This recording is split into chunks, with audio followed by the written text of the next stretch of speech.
a question came up in the discussion. There was this, young sister who asked the question, I love everything about Islam except hijab.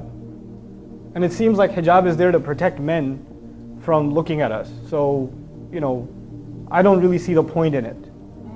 And instead of arguing of the social benefits of hijab or what hijab does to honor women and all of that stuff, that's actually already going in the wrong direction, that conversation. We need to take a step back and ask a more fundamental question. Let's take a step back and let's ask Ibrahim alayhi salam. Ibrahim alayhi salam loves Islam too. But then Allah makes a tiny little request. How about you go in the middle of the desert and leave your family there? Right? He's not one that's going to say, I love everything about Islam, but this whole leaving my family in the middle to die thing, I don't know. I'm not that comfortable with that. And after he's done with that, you know what? Why don't you jump into a fire? I love everything about Islam, except this whole, burning myself alive. That's asking a little too much. Nope, you don't find that question. Then Allah says, put a knife to your son's throat. Go ahead. And he says, I love Islam, but I also love my son. I don't know, can you give me a logical explanation for why I should do this?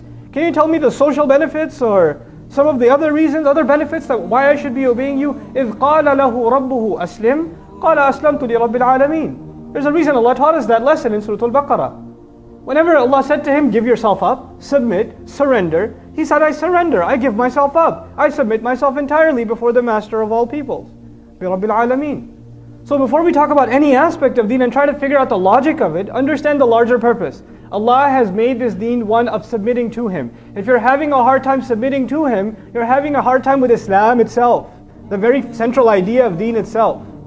It's not to say you shouldn't understand the ahkam of Allah, but you and I have to be ones that once we understand them, we have to, whether we get it or not, whether we see the logic of it or not, we have to give it up. We have to just give it up. Allah Azza wa Jalla even acknowledged in Surah Al-Baqarah when it came to riba. He said, well, ذَلِكَ بِأَنَّهُمْ قَالُوا إِنَّمَا الْبَيْعُ مِثْلُ الرِّبَى. It's a very interesting discussion.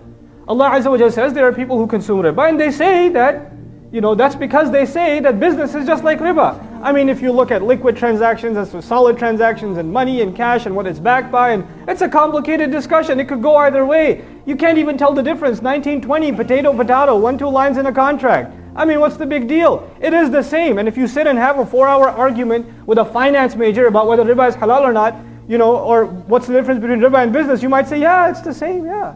I don't see the practical difference. But Allah then made only one line. Instead of explaining to you the fine line differences between them, He said there's only one more thing you need to know. Now that you understand, to you in your head they're very similar, there's only one more thing. وَأَحَلَّ اللَّهُ الْبَيْعَ وَحَرَّمَ الرِّبَى. End of story. Allah made business halal and He made riba haram. That is it. That's the conclusion.